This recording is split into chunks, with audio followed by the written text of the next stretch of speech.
Olha só, pessoal, muito obrigado pela sua audiência, muito obrigado pelo ano que nós tivemos em 2024, por você ter acompanhado todo o nosso trabalho. A gente já está aqui no ano de 2025, agora quando você estiver assistindo esse programa. Estamos no primeiro dia útil do ano.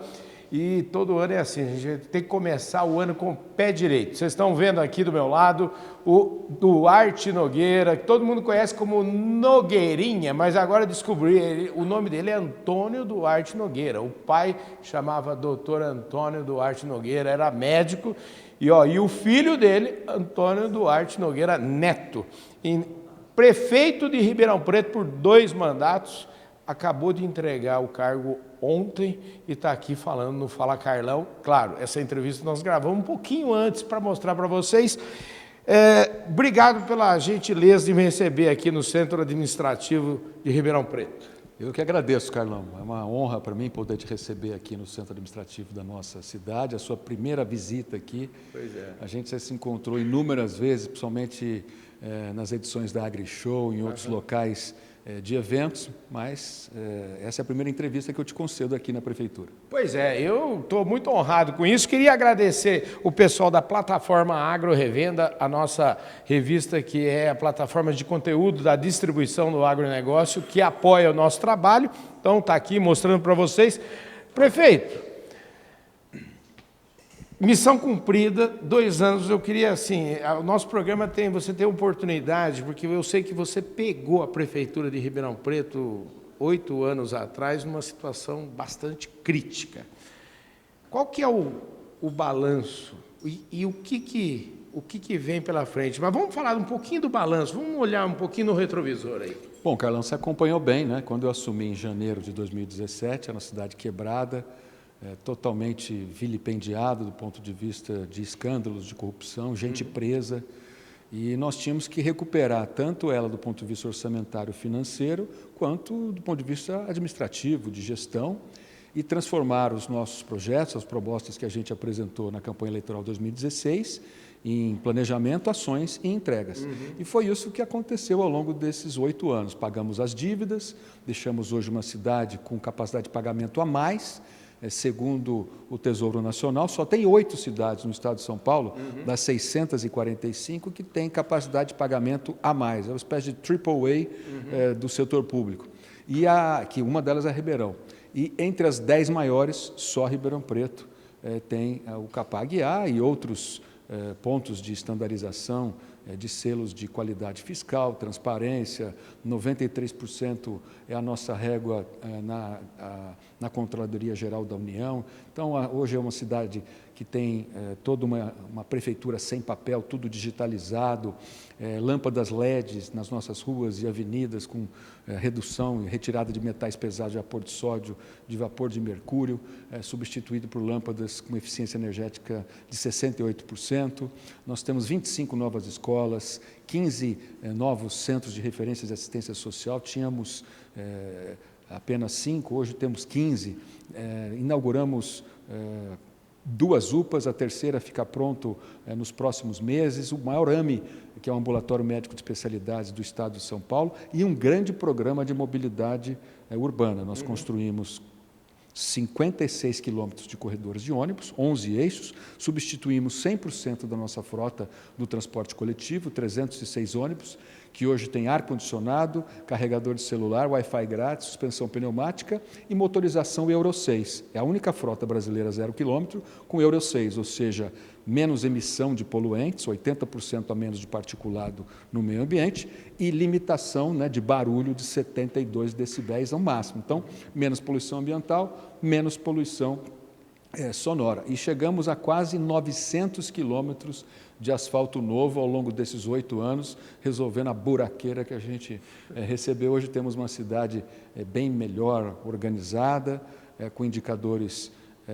orçamentários e financeiros que permite ela ir muito além nos próximos mandatos.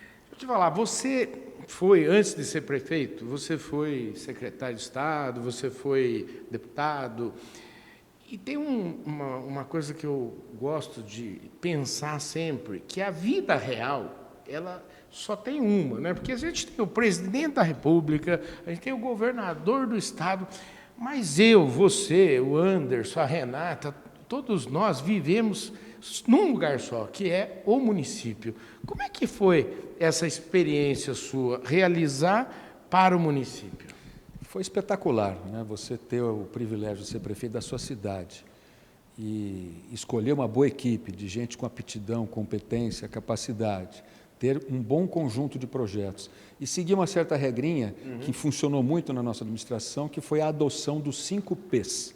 O primeiro P, priorizar. Não dá para fazer tudo de uma vez, você tem que escolher o que tem que ser feito antes, entregar e depois ir atrás do que tem que ser feito depois. Legal. O segundo P, planejar. Você tem que ter a melhor equação entre os recursos financeiros, os recursos humanos, os insumos e um ativo muito importante na gestão pública, Carlão, que é o ativo tempo. Até porque você não tem a vida toda para fazer tudo o que você quiser. Você tem 4 anos. Né? E o Mário Covas dizia que o seu governo de 4 anos, de quem eu fui secretário de Habitação, o velho Mário Covas, o seu governo de 4 anos vai ser exatamente o que você fizer e decidir nos primeiros 6 meses. Depois, adeus viola. Né? Então, o terceiro P, o segundo P, planejar, o terceiro P, propagar, que é o que eu estou fazendo aqui agora com você. O prefeito de todas as cidades ele tem que ser o Silvio Santos do município, porque ele precisa contagiar de maneira positiva a todos, para que todos participem desse processo de resgate do pertencimento, dos resultados da cidade, para benefício de todo o interesse coletivo. O quarto P, persistir. Você tem um bom quarto P, que eu sei que você é persistente. Não desistir enquanto você não atingir o seu objetivo e entregar aquilo que você se dispôs a fazer. E o último e quinto P, que é perenizar, ou seja, se a sociedade pactuou mudanças e elas transformaram uma nova maneira de política pública que dá certo, normatiza aquilo, faz lei em cima daquilo, para que quem vier depois não estrague, por falta de compromisso ou por capricho eleitoral, aquilo que foi construído não pelo governo do Duarte Nogueira, mas como uma política de Estado, que é uma conquista da sociedade. Então, isso ajudou muito a gente a atingir os resultados, e hoje o Ribeirão Pretano, e quem visita a nossa cidade, você visita todos os anos, né? Várias vezes, várias vezes você notou, né, a transformação positiva e essa reconstrução que a gente se envolveu e realizou aqui na cidade. Então, respondendo a sua pergunta, eu estou feliz, com a consciência tranquila e com a certeza do dever cumprido. Como é que foi lá, voltando um pouquinho no primeiro mandato, e até você tem um livro aqui, hoje eu ganhei 2 livros, e eu queria que você falasse um pouquinho o seguinte: no primeiro mandato você foi reeleito, quer dizer, o povo assinou embaixo. Como é que, o que aconteceu, como é que foi? Você falou em planejamento, mas quando você tem a perspectiva, você tinha perspectiva, não, você trabalha todo dia pensando, a regra, vou me reeleger. Como é que foi o final do seu... como é que é a experiência de disputar uma eleição no cargo de prefeito e ser reeleito? Como é que foi isso? Bom, foi uma eleição muito desafiadora, porque nós estávamos em pleno processo do primeiro ano da pandemia. Ainda não havia sequer pessoas sendo vacinadas. A vacinação começou em janeiro de 2021. Sim. E as eleições foram com distância do eleitor, com máscara, poucos eventos, porque você não podia juntar gente. E o que eu fiz? Desde o começo do meu mandato, eu fixei que eu iria fazer as reformas. Eu ia ser um prefeito reformador. Você nunca vai conseguir chegar num resultado melhor repetindo a mesma fórmula do que as coisas foram feitas. Então, você tem que fazer diferente para poder fazer melhor. E isso, obviamente, desagrada alguns setores, alguns que se incomodam, os corporativistas, mas foi essa força da minha equipe reformista que, mesmo no processo difícil da pandemia, eu quase ganhei no primeiro turno. Eu tive 45, bolinha no primeiro turno, e no segundo turno eu tive 63,16% dos votos, que é a maior votação percentual que um prefeito recebeu na cidade de Ribeirão Preto. Então, eu acredito muito que a gente precisa falar a verdade, dizer o que precisa ser feito, mostrar por que precisa ser feito, realizar a reforma e entregá-la, porque as pessoas reconhecem o que você fez. Eu digo, e por isso que é bom a gente propagar sempre, repetindo o professor Mário Covas, o povo nunca erra, o povo sempre acerta. desde que ele tenha todas as informações, né? Então, você também tem que ser claro na apresentação dos seus objetivos. Tem que ser craque em comunicação, porque comunicação, aliás, falar de comunicação, eu queria só entrar, você sabe que o meu programa tem uma audiência muito grande no agronegócio, a gente está aqui acompanhando, acho que quase todas as edições. Muito grande é modéstia da sua parte, é gigante, né? E aí eu queria te perguntar o seguinte, que papel a Ribeirão Preto se transformou aí na capital do agro brasileiro? Como é que a prefeitura da cidade contribui para isso? Quais são os desafios para que a gente daqui a pouco vai ter outro AgriShow aí, né? A gente tem aqui no nosso polo tecnológico, que é o Superapark, ligado à Universidade de São Paulo, mas com gestão da Prefeitura de Ribeirão Preto, várias startups, mas as duas principais são as ligadas à área de saúde ou à área do agronegócio. Por quê, Carlão? Porque a 100 quilômetros de raio de Ribeirão Preto, você tem todas as principais cadeias produtoras e exportadoras do agronegócio brasileiro. E como a gente cedia a AgriShow há 30 anos, há mais de 3 décadas, isso acabou consolidando Ribeirão Preto como a capital brasileira do agronegócio. Você tem outras fronteiras agrícolas importantes, lá ali no oeste da Bahia, no centro-oeste do Mato Grosso, outras áreas muito, Paraná, altamente produtoras. No Rio Grande do Sul, enfim, o Brasil, felizmente, é um grande produtor de alimentos. Você sabe que eu chamo essas grandes feiras, eu falo que é o grande slam do agronegócio. Quando eu fui secretário de Agricultura e Abastecimento, entre os anos de 2003 e 2006, eu fiz o Grande Slam.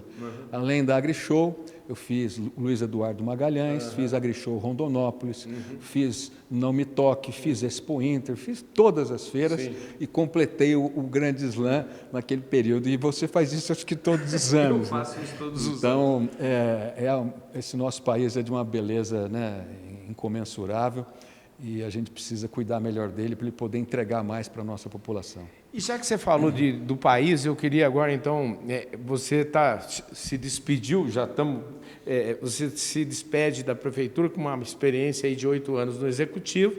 Como ex-prefeito. Como ex-prefeito. E agora, eu não tenho como deixar de perguntar como é que é o seu... A gente já falou um pouquinho olhando no retrovisor, agora eu quero que a gente olhe um pouquinho no para-brisa, né? O que vem por aí, qual que é o seu futuro político, falando um pouquinho de PSDB, eu escutei que você vai sair do PSDB, o que nos espera? Bom, essa questão partidária ainda não está definida, eu vou decidir sobre isso agora nos próximos meses do ano de 2025. Eu encerrei agora na virada do ano 30 anos de vida pública ininterrupta. Eu tive 3 mandatos de deputado estadual, 3 mandatos de deputado federal e 2 de prefeito, um atrás do outro. E nesse conjunto de 3 décadas, eu fui secretário de Estado 3 vezes. Fui secretário de Habitação do Mário Covas, secretário de Agricultura e Abastecimento do Dr. Geraldo Alckmin e também fui secretário de Logística e Transportes do nosso Estado. Fui presidente de partido, fui líder de governo na Assembleia, líder de partido na Assembleia, líder de partido no Congresso Nacional, fazendo oposição ao governo federal. Então, eu acho que eu reuni nesses 30 anos todas as experiências, tanto no Legislativo quanto no Executivo, e fiz aqui mais uma etapa do que os romanos chamam de cursus honoris. O cursus honoris, na vida romana, é a preparação dos seus gestores para que eles possam ir adquirindo conhecimento, experiência para gerir a vida pública de Roma. Isso está na história da civilização romana. Então, eu fui me preparando. Então, agora eu acho que eu estou numa fase da minha vida, aos 60 anos de idade, preparado para disputar uma eleição majoritária no meu estado. E gostaria muito de ser candidato a governador em São Paulo. Claro que não tenho controle sobre todas as variáveis que isso vai convergir para a escolha do candidato majoritário. E aí é a escolha de um conjunto de alianças que geralmente se forma para poder apresentar o nome do governador, do vice-governador e dos 2 cargos ao Senado que estão em disputa agora em 2026. Então, vou trabalhar para isso, né? E quero crer que vou fazê-lo com muita responsabilidade, andar o Estado, conversar com as lideranças políticas, apresentar a experiência de gestor municipal com uma relativa boa avaliação e bastante entrega aqui na minha cidade, e com isso ver se a gente abraça esses desafios que para mim me são muito motivadores e me entusiasmam muito a partir de agora. Prefeito, eu vou continuar te chamando de prefeito por enquanto. As eleições, nós estamos em 2026, é um ano de eleição majoritária, mas não é só eleição majoritária para o governo do Estado de São Paulo. Hoje eu acho que a gente tem um governador bem avaliado aqui em São Paulo. São Paulo tem uma lógica de um pouco rejeitar um pouco essa história de o governador em exercício sair para ser candidato a presidente e deixar o exercício do cargo no meio. Não é uma coisa que deu certo. Não é uma coisa que deu certo. Eu queria fazer um exercício aqui com você, porque a gente hoje eu diria que a gente tem um candidato a governador forte aqui em São Paulo, que é o próprio governador. Por outro lado, a gente tem uma polarização muito grande no Brasil. Nós temos eleição para presidente em 2026 e a gente sabe muito bem que a chance, vamos dizer, do candidato da direita, que é o Bolsonaro, a chance dele disputar essa eleição, me parece que é completamente... Hoje é muito difícil. É difícil. Se fosse hoje... Dada a condição de inegibilidade que ele se encontra. E aí, eu queria fazer um pouquinho de um exercício de futurologia aqui, né? Porque como é que você enxerga isso? Porque você tem várias possibilidades. Disputar uma eleição contra um governador é um desafio. Você falou de senador, mas de repente tem muita coisa para acontecer. Eu queria que você me falasse o seguinte, eu queria saber o seguinte, Nogueira, como é que você encara primeiro essa coisa de direita, esquerda, essa polaridade? Você acha que isso... Não tem a impressão que isso faz um pouco de mal para o Brasil? Olha, eu sou contra essa coisa de ficar forçando ideologia, né? Uhum. Até porque ideologia arruma inimigo, faz parente brigar com o outro, e ninguém consegue dizer por que estão fazendo isso, né? Porque é opinião, né? Por isso que a palavra heresia, os hereges, é escolha. O cara escolhe um lado em detrimento de outro. Eu acho que a gente tem que ter um bom senso para escolher o que é melhor. Então, tira a ideologia e bota método, bota formas de resolver problemas, de transformar ideias em ações, planejamento e entregas. É isso que as pessoas querem. Você que está preocupado que você tem uma ideologia de esquerda, você é socialista, você é ultraliberal, você é social-democrata, você até pode ter o seu alinhamento programático, ideológico, mas não transformar isso de maneira radical num processo de enfrentamento permanente, né? Porque isso não leva a lugar nenhum. Então, eu acho que a gente tem que tratar a vida pública com muita praticidade, com muita responsabilidade e conhecimento técnico para poder fazer as coisas acontecer. E voltando à questão de 2026, você levantou uma hipótese que é possível. Se eventualmente o ex-presidente Bolsonaro não puder ser candidato e apoiar o atual governador e ele topar ser candidato a presidente, aí muda o cenário de reeleição aqui em São Paulo. Então, é tudo isso que faz da política sempre algo que precisa estar em permanente estado de atenção, porque as coisas se modificam em função de ocorrências que são inesperadas. São como as nuvens, né? Como dizia o Tancredo Neves, né?